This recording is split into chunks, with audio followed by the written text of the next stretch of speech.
Established in 2017, Octominer is an international mining hardware company. They manufacture and engineer the best mining equipment in the industry and supply rigs to some of the largest mining farms around the world. Their GPU mining rigs also integrate with the top crypto operating systems like HiveOS, MinerStat, and Simple Mining. All parts come with an international 1-year warranty.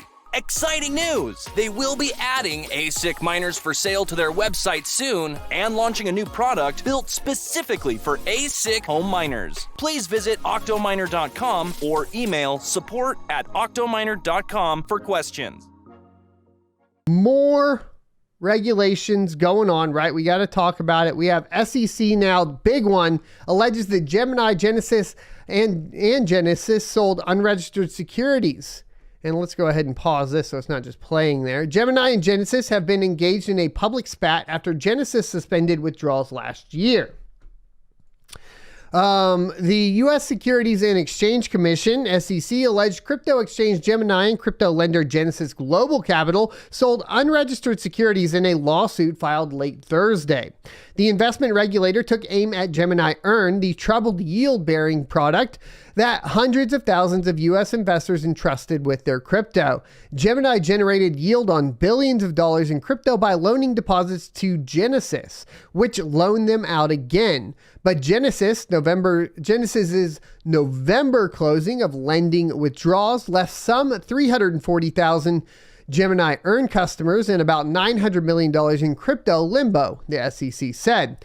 Genesis is owned by Digital Currency Group, which also owns CoinDesk, which is where we're actually reading this article from. The regulator accused the popular program of being an unregistered security. Quote, defendants offered and sold the Gemini Earn agreements through the Gemini Earn program without registering, end quote, with securities regulators, and the complaint said.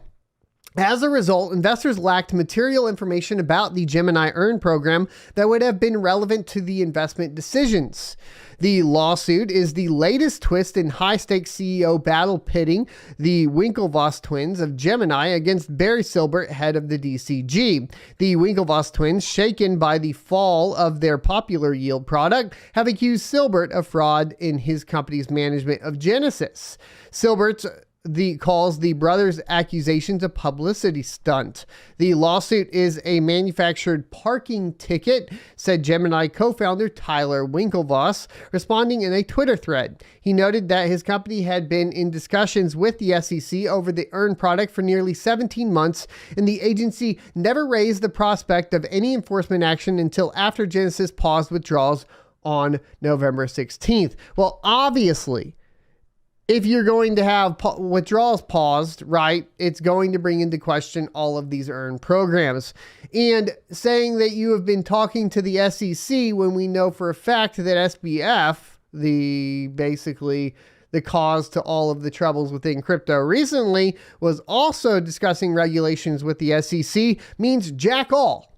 Nobody cares that you were talking to the SEC because, as we know, as the public knows, the SEC is just as corrupt as every single other entity that is trying to regulate cryptocurrency in their favor at this time, and basically participating with them with traditional finance and basically giving them all of your inside tips on how to make extra money and money launder through giftings to Ukraine and then back into investing into FTX holds like basically no water, right? You are essentially saying, well, we were working with the mob and therefore we hope that the mob doesn't turn against us. Sorry, but the mob turns against you. That's the way this works out. You get in trouble, right? It's not like the mob boss is like, yo, like you did some crap and now you're going to prison. Now I'm just going to go ahead and protect you. No, that's not the way that happens. You get in trouble now. You were working with them,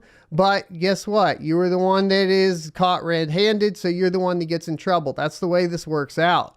So obviously this puts it in a favorable light because of the relationship between CoinDesk and of course Genesis and Gemini. And at the end of the day, like we've talked about this for a very, very long time.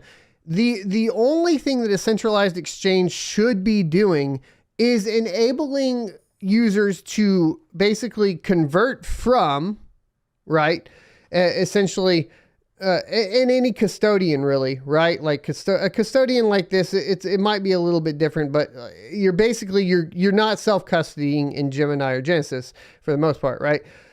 Usually. So there's obviously we have relations between, I believe it was Gemini that was the custodian for BlockFi, a lot of these different companies, right? There are relations between all of them.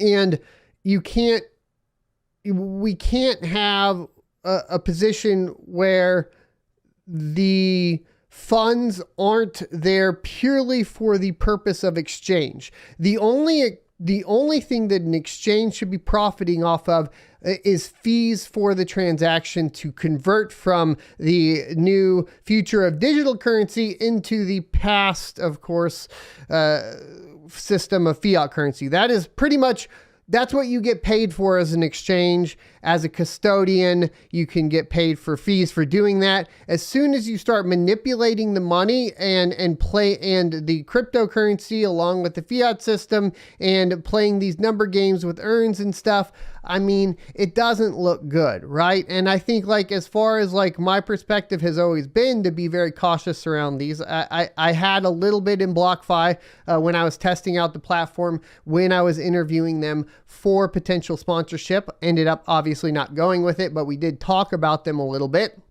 The reason we didn't go with them was because obviously it kind of, at the end of the day, when I looked at it fundamentally, it didn't align fundamentally with the principles of cryptocurrency. So if you can start to get yourself in a position where you understand those principles, you can start to get into a position where at least you protect yourself a little bit more. There are other places where clearly I have failed, but where we have ended up maintaining a pretty clean slate is within these types of endeavors, right? And it gets extremely tricky, I think, for a lot of content creators too with these sponsorships.